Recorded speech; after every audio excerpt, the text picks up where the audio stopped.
Ahoy hoy, Pryor here, and welcome to the inside of the latest generation Range Rover Sport. So, unlike, say, Land Rover's Discovery Sport and the full-fat Big Discovery, the Range Rover Sport and Range Rover, full-fat Range Rover, are much more similar things. So the Range Rover came out not very long ago, we drove it just a few months ago, and now the Range Rover Sport has followed because it lives on the same platform, which is now a new architecture. I think MLA, largely aluminium.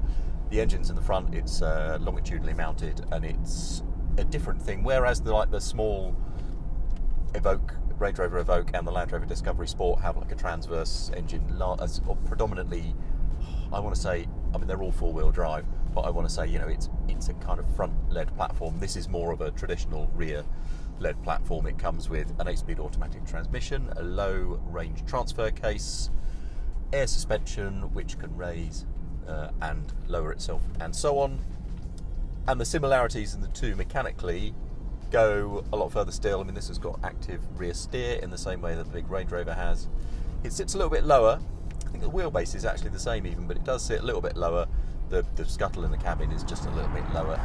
It is a more dynamic version of, but still a very luxurious Range Rover. And as time goes on, Range Rover is keen to push this brand up market. It uses the phrase modern luxury. It wants to think of itself, and I don't know, you tell me if you think this is fair, it wants to think of itself as something like Rolex or Hermes or some other fashionable luxury brand. Now, from a pricing perspective, I get where it's coming from. This Range Rover Sport starts at about £80,000 in the UK. That's for a D300 diesel. Then there's a raft of other engine options. This one is a plug-in hybrid, no less, leading up to the full-fat V8, which it takes from BMW, that V8 engine. And there will be an SVR later, you would imagine. And those prices at the moment are going up to like 116, 120 grand before options or something like that. And they will get more expensive when you would imagine that SVR will arrive. Now that engine, V8 engine family, makes up to, in the BMW M5 CS, it's got over 600 horsepower, isn't it? About 620, something like that. So the next gen SVR could be, I don't know if Land Rover will be allowed to give it that much power, or even if it wants to, but that could be quite a thing. But back to this plug-in hybrid, it's quite a long range. The pluggable one, its electric only range is up to something like 70 miles, which is pretty good going. I haven't done a full economy test. I have done one in a Land Rover Defender plug-in hybrid, which uses the same sort of technology as you would expect. And when it's in electric only mode, obviously uses no fuel at all. And then if you sort of leave it on a mode where it's gradually taking the battery from full down to empty, that takes quite a long time and is pretty good going, and it'll do something like 60 odd to the gallon while it's doing that, and that extends its, you know, its hybridized pluggable range by a reasonable amount.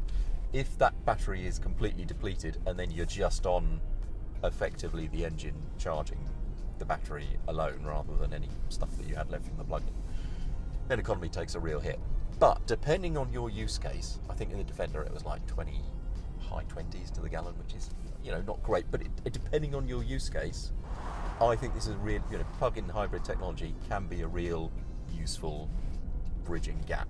If you usually do not very many miles as a commute, but actually at weekends you stick a tow bar on the back in a trailer or a horse box or a boat or a caravan or whatever, in which case pure EVs are probably not for you.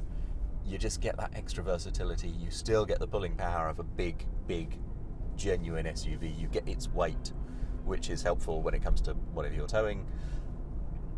So I think it's a useful thing. Depending on your use case, this could be the one. And the rest of it to drive, well, it's very, very refined. Is it as refined as the full-fat Range Rover? It's not far off, you know. So I got in it yesterday, had the windows open just until the aircon sort of woke up a bit, and then I got onto a motorway and I thought I'd better shut the windows. And it just becomes so quiet. You just whisper quiet, you know, you could talk very quietly and passengers in the back would absolutely hear you. Isolation is really good. No, not as good as a full size Range Rover. I say full size, I mean they're both similar size. Isolation not quite as good as the full-size thing, but really, really good. And then there's the dynamic stuff, which Land Rover tends to do quite well. I mean, it's not perfect at everything, especially if you've read customer reliability satisfaction surveys, you'll know it doesn't do that brilliantly. It's got the latest generation, it's PIDI Pro touchscreen system. So Land Rover, because it's an off-road brand, insists on having the terrain response, which controls traction, stability control, wheel control, throttle response, all that sort of thing. It wouldn't hurt if that was just on the touchscreen, because you don't need it very often. And actually this space was given over to a controller that controlled the touchscreen. It's not bad as touchscreens go, but there's a lot on it. And so to the stuff that Land Rover does do very well, which tends to be ride, handling, steering, cabin isolation, response. And it does that really well here. This is a really nice car to drive. It's a very relaxing car to drive, but body control is terrific. It feels quite agile. It's got the active rear steer system, so at low speeds it helps you turn, actually manoeuvring around sort of off-road tracks, through farm gates, things like that.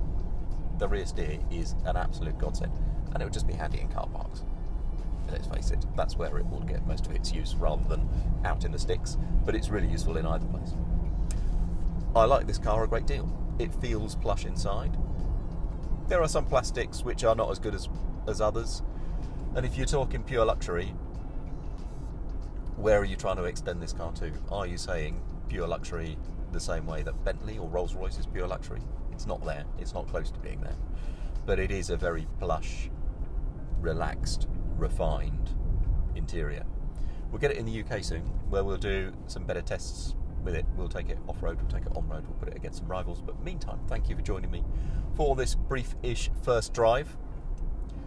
There's a full written review over at autocar.co.uk or in the magazine or digital subscription. There's new stuff at autocar.co.uk all the time. And there's new videos on here. We're starting to pick up, actually, the video output. Again, we had a few months where we didn't have a videographer. We've now got one again. Hi, Jack. And things will be moving along. So thanks for joining me. If you like it, I'd be very grateful. If you subscribe, I'd be even more grateful. And I'll see you next time.